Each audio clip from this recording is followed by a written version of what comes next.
students of Duval High School. This is Miss Bradison checking in with you for our first video lesson of 2020. Woo! First, I want to just say that I hope you guys have been doing well at home with all of your studies and your homework and anything else that you've had to do. Another thing I really hope is that nobody is sick. I hope you guys have been washing your hands as much as possible and just doing everything you need to do to stay healthy. We still are in the middle of all this. People are still getting sick, people are still dying, so I really urge you guys to continue to be good and stay home and try to keep yourselves as healthy as you can, okay? So in my little intro vlog, I mentioned to you guys that I wanted to do a world music tour sort of activity. So today I'm going to be just briefly introducing what that is and basically covering for you the reason why I think this is important. So buckle up, strap yourselves in, because this is going to be a blitz lesson on some things that I hope will be interesting to you guys about the music that is around the world.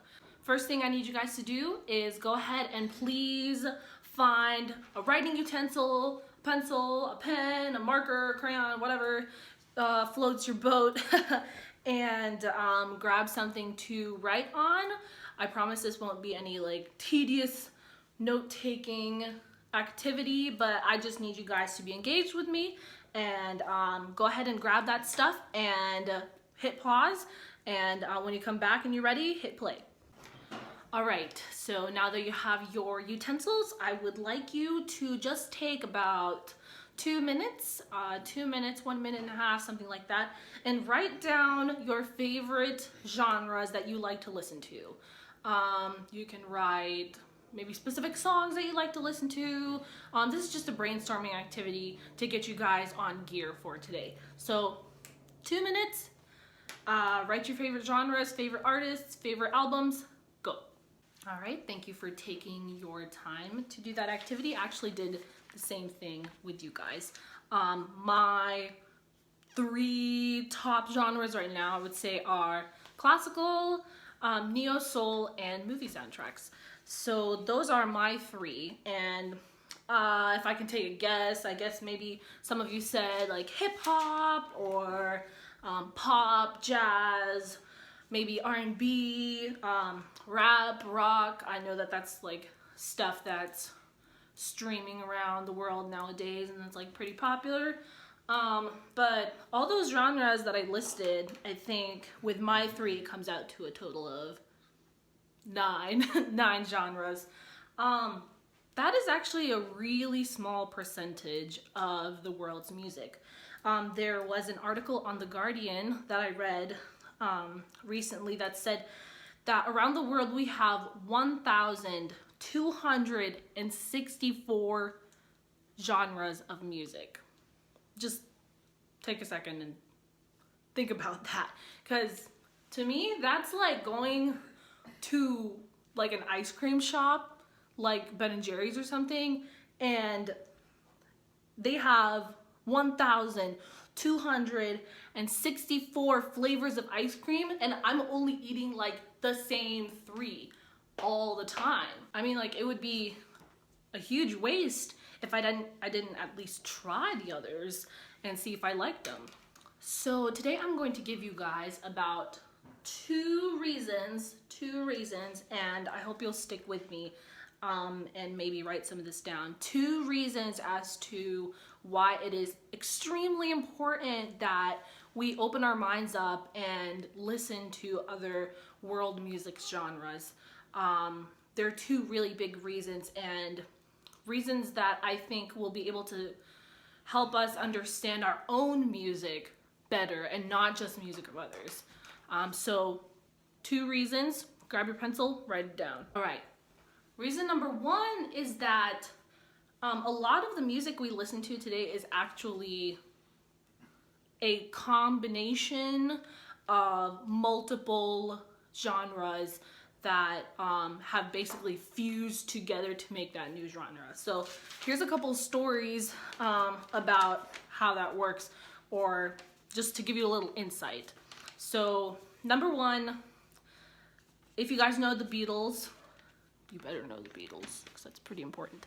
If you guys know the Beatles, they have an album called Rubber Soul, and George Harrison, he actually studied with one of the greatest Hindustani classical musicians of all time, Ravi Shankar, and he actually played the sitar on this track called Norwegian Wood on this Rubber Soul album.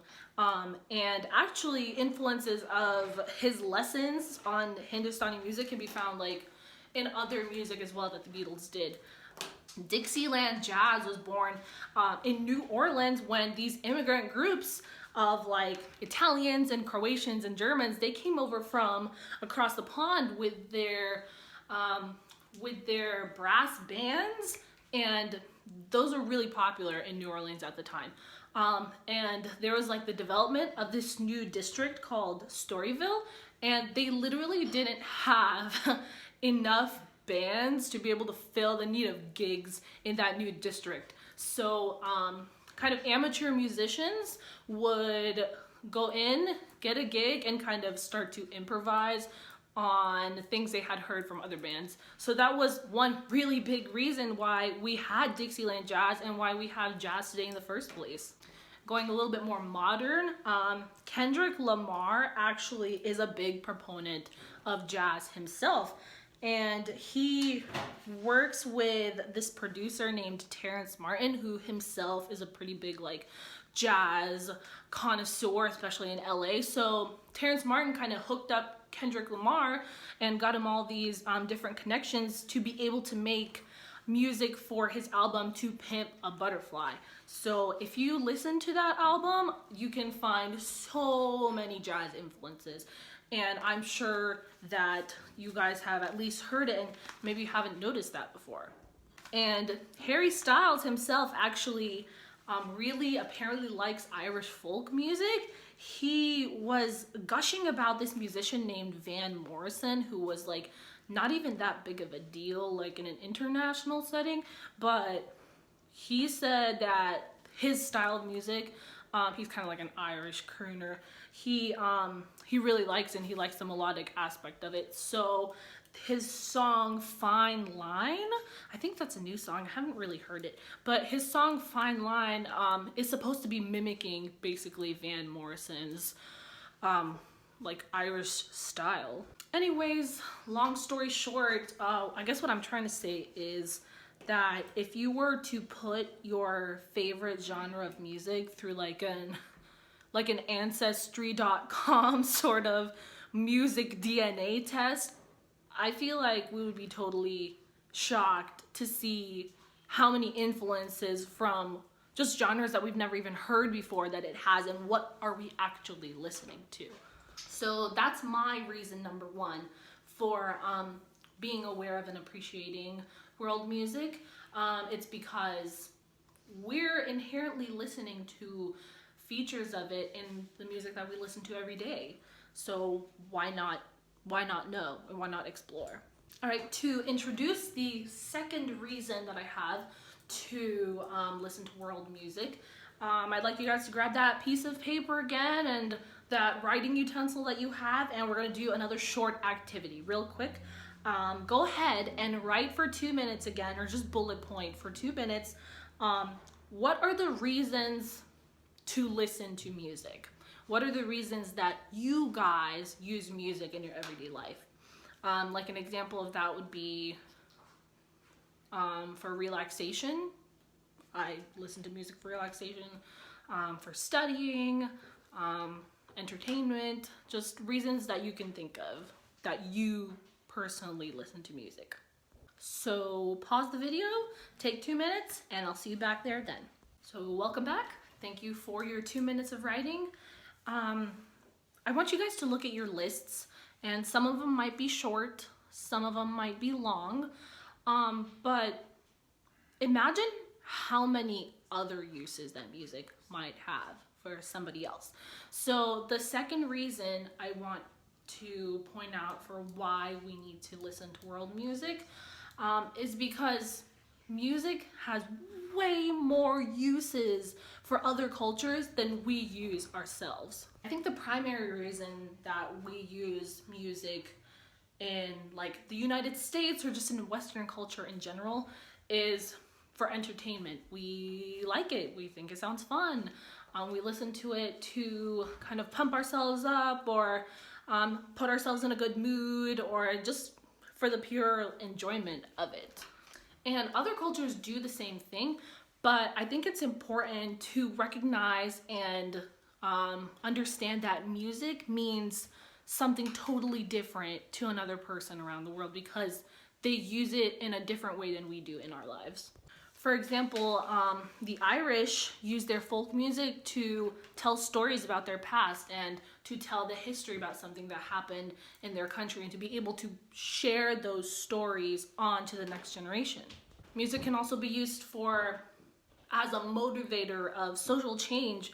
I'm sure you guys are familiar with Bob Marley, and basically a lot of those early reggae artists, they use their music to kind of bring awareness to the fact that Jamaicans weren't being treated fairly and to kind of promote their culture of Rastafarianism, and it worked.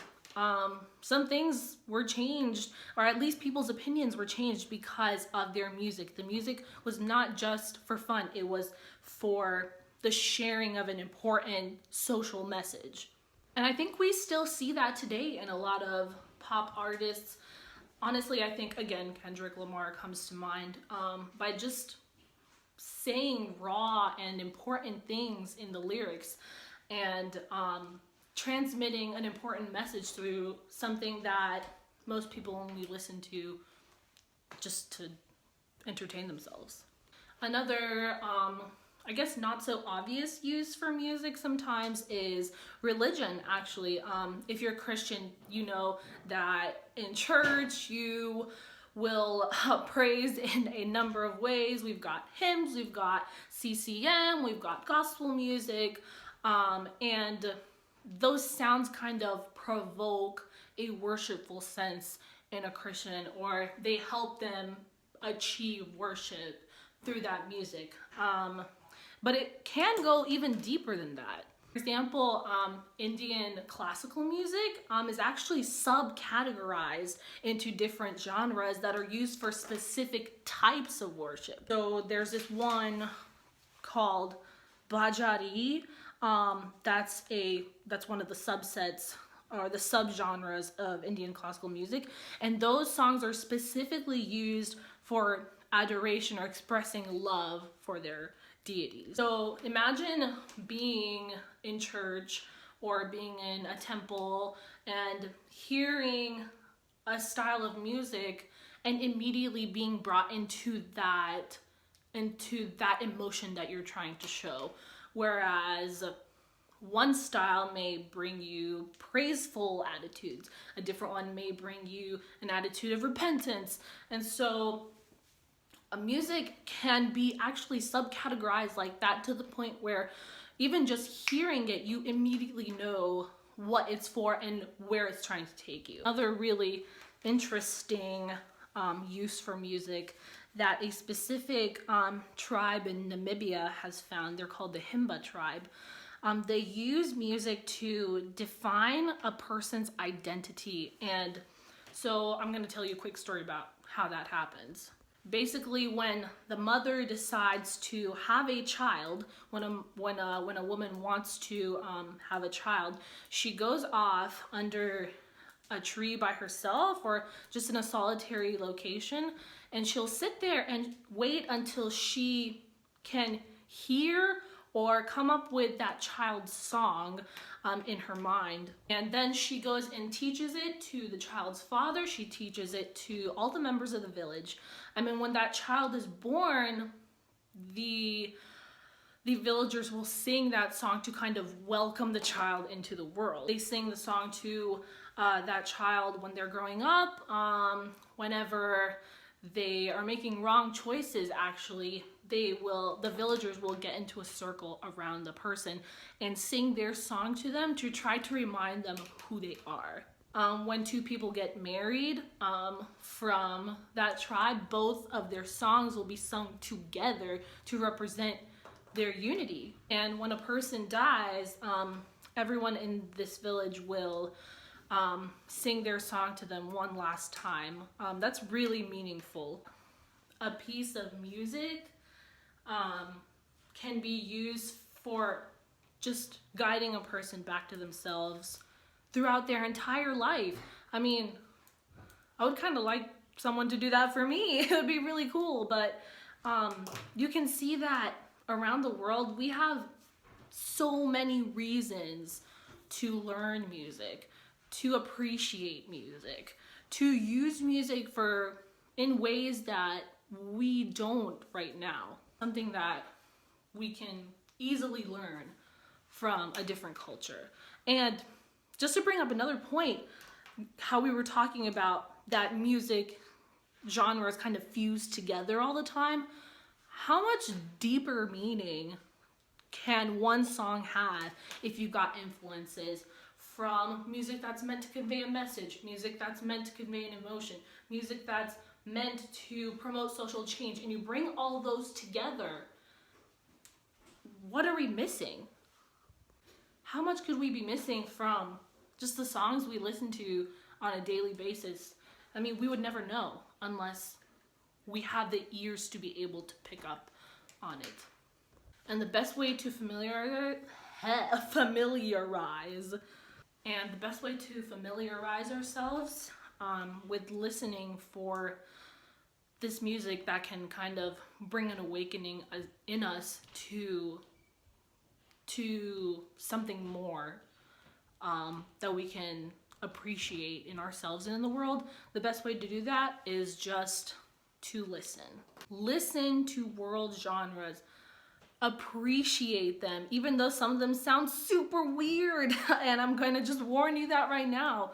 The project that you're about to do, you might hear some styles of music that are kind of like, huh? But it's worth listening, because you might hear that again and you'll realize the purpose why it was placed into that song in the first place, and it'll just give you a deeper understanding of music as we hear it day to day. So that's kind of the end of the lesson. I hope that this inspired you guys, and I want this to be our transition into the assignment that you guys have for this week. So our world music tour of 2020, although we can't actually tour the world and listen to this, we have a handy dandy little tool called YouTube. What I've done is I have curated 15 playlists for you guys for your listening pleasure.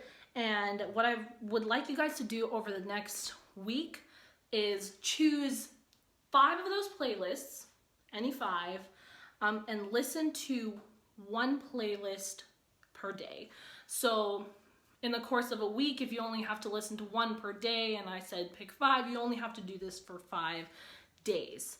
And for each day, I'd just like you guys to listen to the whole playlist. You don't have to like it necessarily, just listen to it. And try, if you can, to pick something that you've never heard before. I have some genres on there that I'm sure most of us or many of us are already familiar with.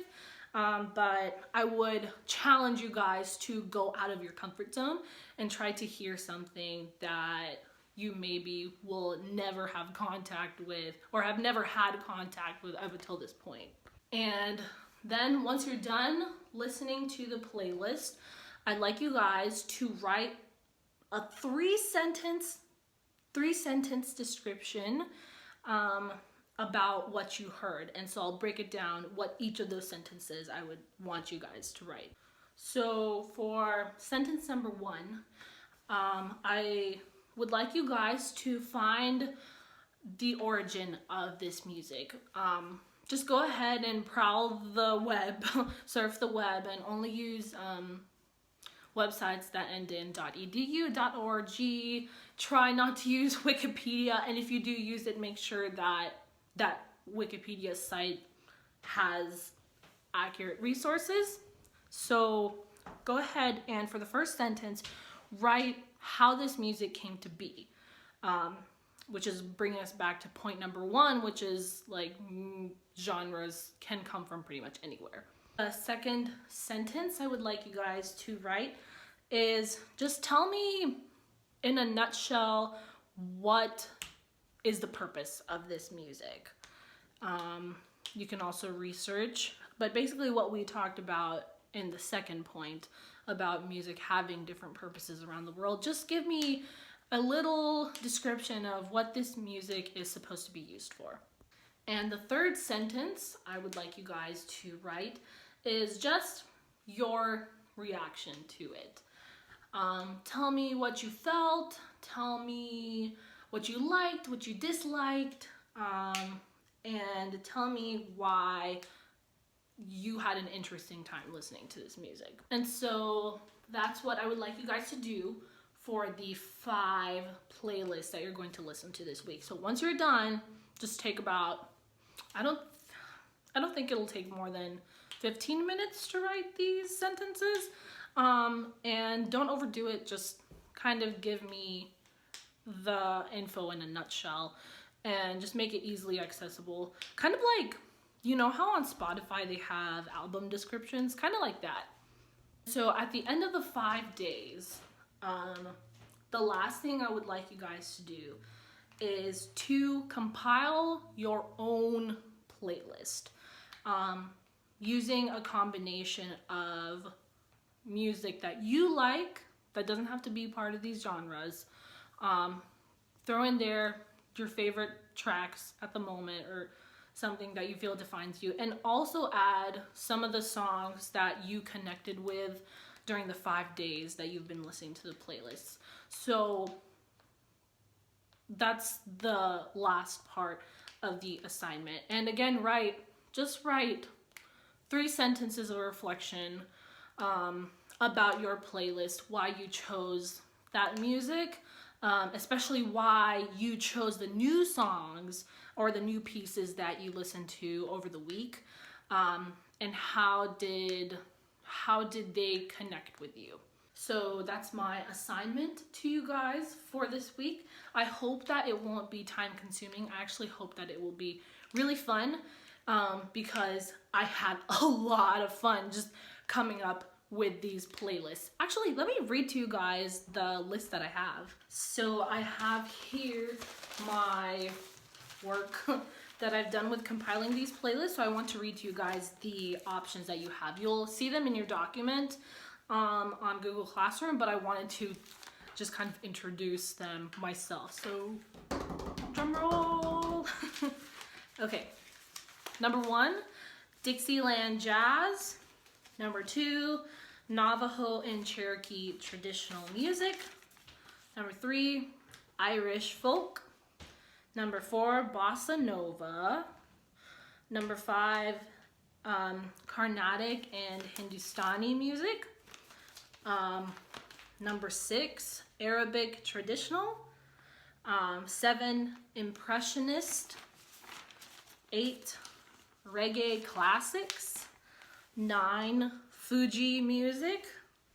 10, Mozart arias. 11 is New Age piano. 12, Essentials of Soul. 13, Indonesian gamelan. 14, anime soundtracks. And 15 is Korean ballads.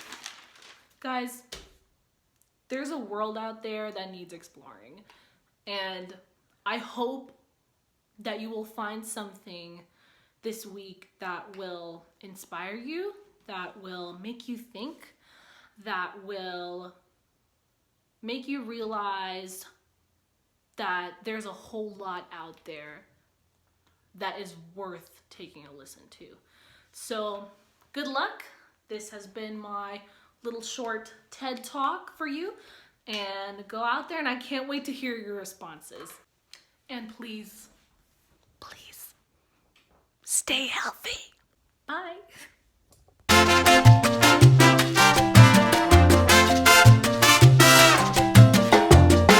How much could we be missing from, wait, and what I've done is, my pencil fell. The second just write a piece of fact or some historical, ugh, that was stupid.